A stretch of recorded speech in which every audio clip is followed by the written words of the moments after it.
بسم اللہ الرحمن الرحیم۔ السلام علیکم، آپ دیکھ رہے ہیں الف نیوز اور میں ہوں آپ کے ساتھ ماجد علی۔ شامل کرتے ہیں پاکستان اور دنیا بھر سے breaking news headlines. Bharat کا پاکستان پر ممکنہ حملہ، CIA کی خفیہ رپورٹ سے انکشاف۔ پاکستان نے بھارت کو سخت وارننگ جاری کر دی ہے کہ اگر اس نے آپریشن سندور دوبارہ شروع کرنے کی کوشش کی تو اس بار پاکستان گہرائی میں جا کر تباہ کن جوابی کارروائی کرے گا۔ پاکستانی عسکری ذرائع کے مطابق ہدف لاک کیے جا چکے ہیں اور یہ محض زبانی دھمکی نہیں بلکہ مصدقہ انٹیلیجنس معلومات کی بنیاد پر دی گئی ہیں۔ دوسری جانب معروف امریکی اخبار وال اسٹریٹ جرنل کی رپورٹ نے عالمی میڈیا میں ہلچل مچا دی ہے۔ رپورٹ میں انکشاف ہوا ہے کہ امریکی صدر ڈونلڈ ٹرمپ کو CIA نے خبردار کیا تھا کہ بھارت پاکستان پر برہموس میزائل کے ذریعے ایٹمی حملہ کرنے والا ہے۔ CIA نے ڈونلڈ ٹرمپ کو بتایا کہ اگر فوری مداخلت نہ کی گئی تو جنوبی ایشیا ایٹمی جنگ کی لپیٹ میں آ سکتا ہے۔ رپورٹ کے مطابق ڈونلڈ ٹرمپ نے فوری طور پر مداخلت کی، لیکن بھارتی وزیر اعظم نریندر مودی نے ابتدائی طور پر ان کی کال کا جواب تک نہیں دیا۔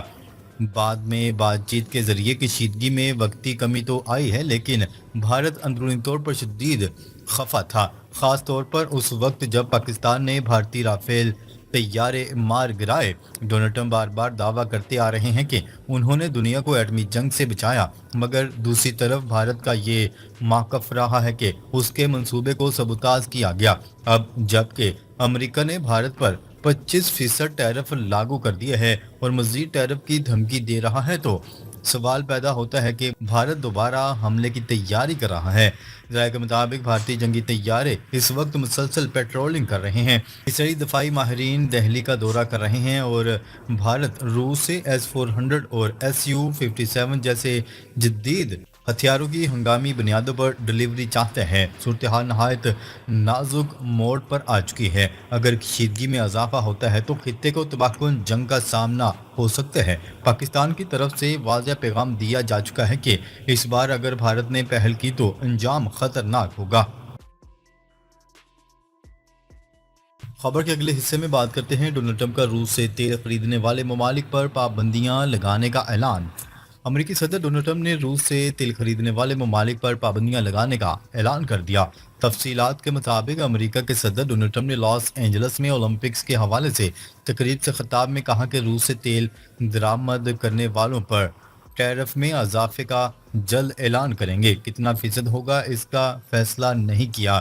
روسی حکام سے ملاقات کے بعد ممالک پر پابندیاں لگانے کا فیصلہ کریں گے۔ صدر ڈونلڈ ٹرمپ کا کہنا تھا کہ یوکرین جنگ دراصل سابق صدر جو بائیڈن کی ناقص پالیسیوں کا نتیجہ ہے، جس نے دنیا کو غیر مستحکم کیا۔ اب وقت آ چکا ہے کہ روس کے ساتھ تجارت کرنے والوں کو بھی اس جنگ کے اثرات کا سامنا کرنا پڑے۔ اپنے خطاب میں امریکی صدر نے پاکستان اور بھارت کا ذکر کرتے ہوئے دعویٰ کیا کہ ہم نے پاکستان اور بھارت سمیت کئی ممالک میں جنگیں رکوائی ہیں۔ ہم نے پاک بھارت جنگ سمیت متعدد تنازعات کو سفارتی حکمت عملی کے ذریعے روکا۔ انہوں نے فلسطین کے علاقے غزہ میں جاری انسانی بحران پر بات کرتے ہوئے کہا کہ امریکہ وہاں متاثرہ شہریوں کی امداد کے لیے سرگرم ہے۔ خبر کے اگلے حصے میں بات کرتے ہیں روس نے بھارت پر مزید ٹیرف عائد کرنے کی امریکی دھمکیوں کو مسترد کر دیا۔ غیر ملکی خبرساں ایجنسی کی رپورٹ کے مطابق روسی حکومت کے دفتر کرملن کے مطابق ترجمان دمتری پیسکوف نے میڈیا سے گفتگو میں کہا کہ ہم ایسے بیانات کو درست نہیں سمجھتے۔ روس کا موقف واضح ہے کہ کسی بھی خود مختار ملک کو اپنے قومی مفادات کو مد نظر رکھتے ہوئے تجارتی اور اقتصادی تعاون کے لیے شراکت داروں کا انتخاب کرنے کا حق حاصل ہے۔ انہوں نے کہا ہے کہ کسی سے کسی قسم کی تجارت کرنی ہے اور کس سے نہیں کرنی، اس کا فیصلہ بھارت خود کرے گا۔ کسی تیسرے ملک کو اپنی مرضی مسلط نہیں کرنا چاہیے۔ ترجمان کا مزید کہنا تھا کہ ہر ملک کی طرح بھارت کو بھی توانائی اور فوجی ہتھیاروں سمیت کسی بھی چیز کی خریداری کے لیے قومی مفاد کو مد نظر رکھتے ہوئے جہاں سے مالی فائدہ ہو وہاں سے خریداری کرے گا۔ واضح رہے گا گزشتہ روز امریکی صدر ڈونلڈ ٹرمپ نے بھارت کو خبردار کیا کہ اگر وہ روسی تیل کی خریداری جاری رکھتا ہے تو بھارت کی مصنوعات پر ٹیرف میں نمایاں اضافہ کر دیا جائے گا۔ خبر کے اگلے حصے میں بات کرتے ہیں امریکی صدر ڈونلڈ ٹرمپ کی غزہ پر مکمل اسرائیلی قبضے کی خاموش حمایت۔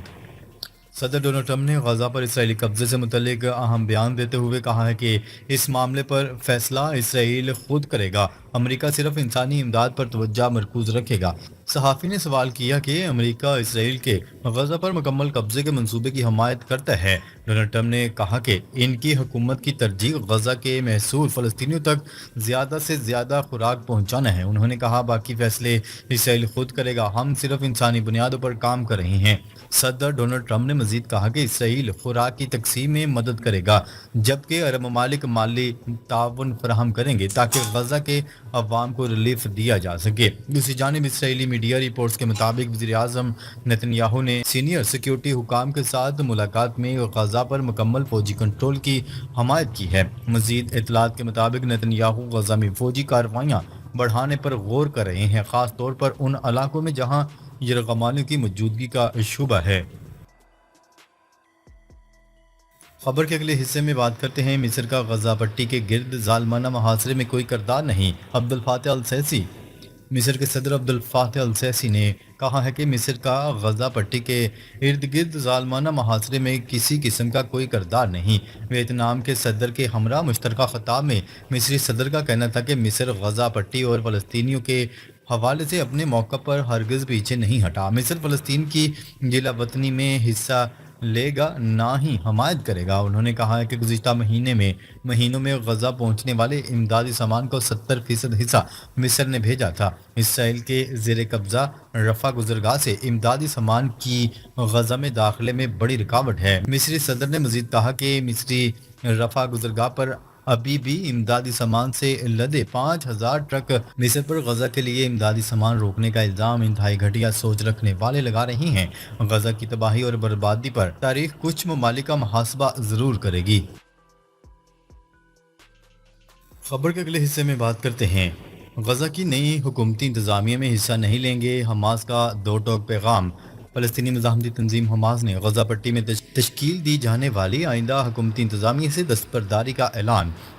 عرب میڈیا سے بات چیت کرتے ہوئے حماس کے ایک سینئر رہنما نے نام ظاہر نہ کرنے کی شرط پر بتایا کہ حماس اب نہ گزرگاہوں کی نگرانی کرے گی اور نہ ہی امدادی نظام سنبھالے گی۔ انہوں نے کہا ہے کہ غزہ کی گزرگاہیں ہماری ترجیح نہیں، حماس کو غزہ کی داخلی گزرگاہوں پر قبضے کا شوق ہے، نہ اقتدار کی لالچ۔ ہمارا مقصد فلسطینی عوام کا تحفظ ہے۔ ان کا مزید کہنا تھا کہ حماس یرغمالیوں کی رہائی کے لیے ہر وقت تیار تھا، تاہم نیتن یاہو ہر دفعہ جنگ بندی کی کوششوں کو ناکام بناتا ہے۔ اسرائیلی وزیر اعظم کی دھمکی یرغمالیوں کی جانیں خطرے میں ڈال سکتی ہے۔ خبر کے اگلے حصے میں بات کرتے ہیں امریکی صدر ڈونلڈ ٹرمپ ایک بار پھر عالمی ثالث کے طور پر متحرک ہو گئے، آرمینیا اور آذربائیجان کے درمیان جاری تنازع کو سفارتی سطح پر حل کروانے کی کوشش کر رہے ہیں۔ امریکی میڈیا کی رپورٹ کے مطابق ڈونلڈ ٹرمپ آج وائٹ ہاؤس میں دونوں ممالک کے رہنماؤں کی میزبانی کریں گے۔ ملاقات کا مقصد دونوں فریقین کو مذاکرات کی میز پر لانا، جنگ بندی پر آمادگی پیدا کرنا اور متنازع علاقے نوکار باغ میں جاری کشیدگی کا خاتمہ ہے۔ سفارتی حلقوں کا کہنا ہے کہ اگر یہ کوشش کامیاب ہو جاتی ہے تو خطے میں دیر پا امن کی راہ ہموار ہو سکتی ہے۔ امریکی صدر اس سے قبل بھی مختلف بین الاقوامی تنازعات میں سازی کا کردار ادا کرنے کا دعویٰ کر چکے ہیں۔ امریکی محکمہ خارجہ نے تاحال ملاقات کی باضابطہ تفصیلات جاری نہیں کی، تاہم عالمی میڈیا اور تجزیہ کار اس پیش رفت کو اہم قرار دے رہے ہیں۔